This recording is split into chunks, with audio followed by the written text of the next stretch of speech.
Bismillahirrahmanirrahim. Assalamualaikum warahmatullahi wabarakatuh. Perkenalkan, nama saya Yulianti Sara. Di sini saya mengerjakan tugas usul fikih tentang hukum yang tidak disepakati. NIM saya 2108113048. Ada beberapa hukum yang tidak disepakati. Yang pertama, ittisyan, pengertiannya menurut bahasa adalah mengembalikan sesuatu kepada yang baik. Kalau menurut istilah usul, yaitu memperbandingkan yang dilakukan oleh mujtahid dari qiyas jali kepada qiyas kafi atau dari hukum kuli kepada hukum istimewa. Yang kedua, istisyab. Kata istisyab secara etimologi berarti meminta ikut secara terus-menerus. Kalau menurut Ibnu Al-Qayyim Al-Jawziyah, menetapkan berlakunya suatu hukum yang telah ada atau menyediakan sesuatu yang memang tidak sampai ada bukti yang mengubah kedudukannya.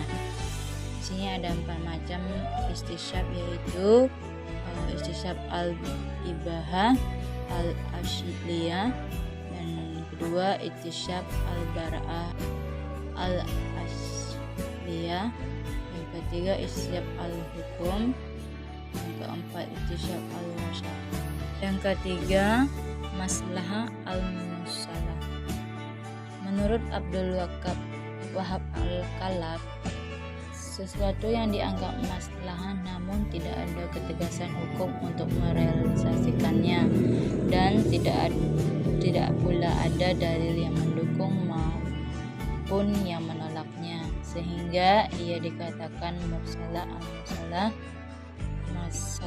maslahah yang lepas dari dalil secara khusus. Di sini ada beberapa syarat hukum yang dapat diterima sebagai sumber hukum, yaitu ada kesesuaian, yang kedua maslahah harus masuk akal, yang ketiga penggunaan dalil maslahah. Golongan Maliki sebagai pembawa bendera maslahah mursalah ada 3 alasan sebagai berikut.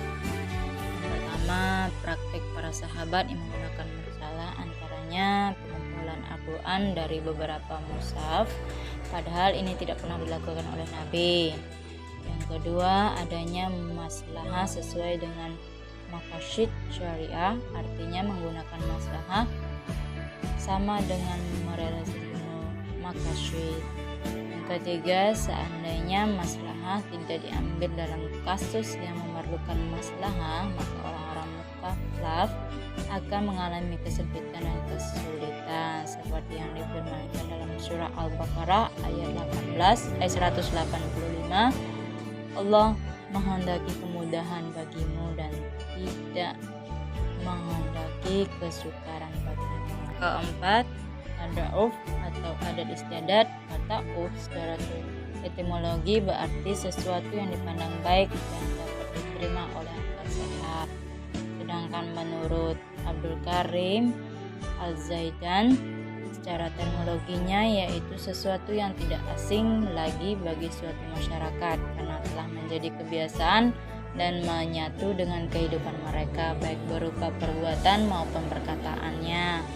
Terus urf juga merupakan suatu sumber hukum yang dapat diambil dari mazhab Maliki dan Hanafi yang berada di luar lingkup nas dan tergolong dalam suatu sumber hukum dari usul fikih yang diambil dari intisari hadis Nabi, yang artinya apa yang dipandang baik kaum muslimin maka menurut Allah pun digolongkan sebagai perkara yang baik.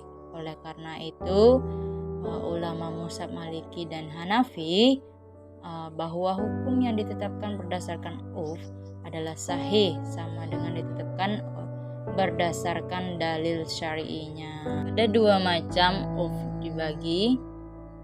Yang pertama urf yang fasih dan yang kedua sahih. Nah, syarat-syaratnya berdasarkan hukum urf itu termasuk urf yang salih, yang kedua bersifat umum, yang ketiga itu harus ada ketika terjadinya suatu peristiwa akan dilandaskan pada uruf. Yang keempat, tidak ada ketegasan dari pihak terkait yang berlainan dari pihak uruf tersebut. Yang kelima, saduh zari'ah. Menurut bahasa syatu berarti menutup, dan zari'ah kata jamaknya dari zari'ah berarti wasilah atau jalan. Jadi artinya menutup jalan. Sedangkan menurut istilah ialah menghambat segala sesuatu yang menjadi jalan kerusakannya. Nah, pada dasar objek-objek zari'ah adalah semua perbuatan ditinjau dari segi akibat.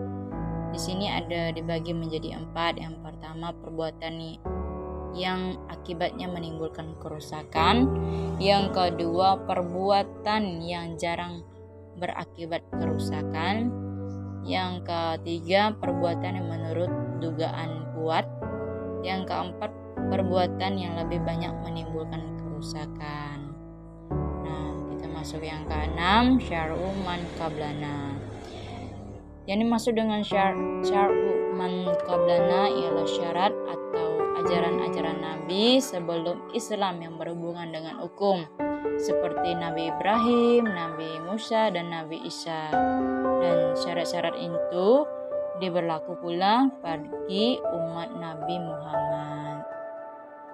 Ada beberapa kehujahan syar'u man qablana. Yang pertama, jumhur ulama Hanabilah dan sebagian Syafi'iyah dan Malikiyah dan ulama kalam al-syariah dan Mu'tazilah berpendapat bahwa syar'u man qablana berbentuk ketika tidak berlaku pada umat Nabi Muhammad.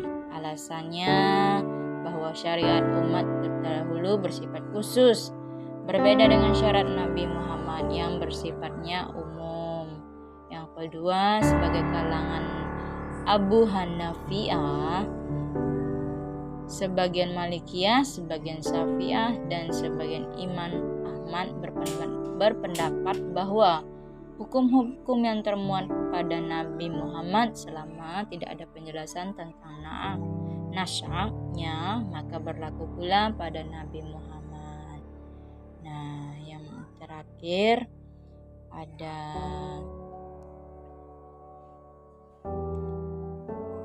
Qaul Syahabi.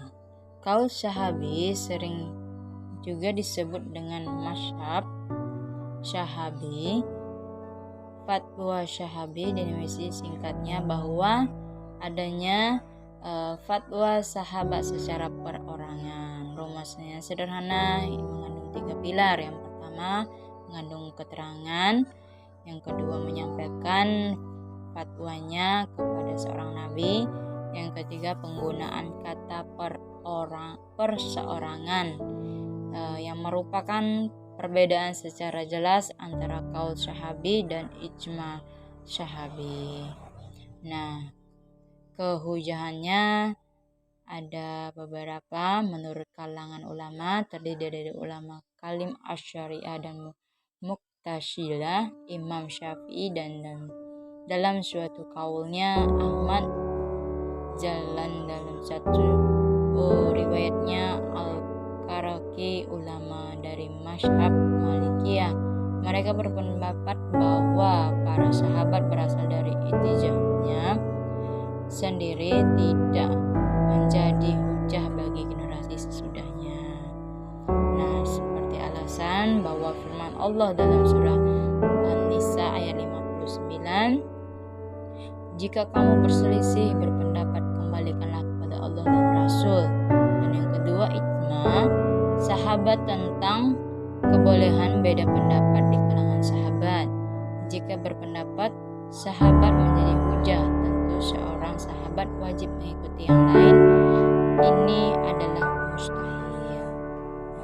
Ini ada juga menurut para ulama firman Allah dalam surah Imran ayat 110, artinya kamu adalah umat terbaik yang dikeluarkan kepada manusia, berbuat ma'ruf, sabda Nabi. Artinya, sahabatku adalah laksana bintang gemintang. Siapapun yang kamu ikuti, kamu akan mendapat petunjuk. Nah, ini saja yang dapat saya sampaikan.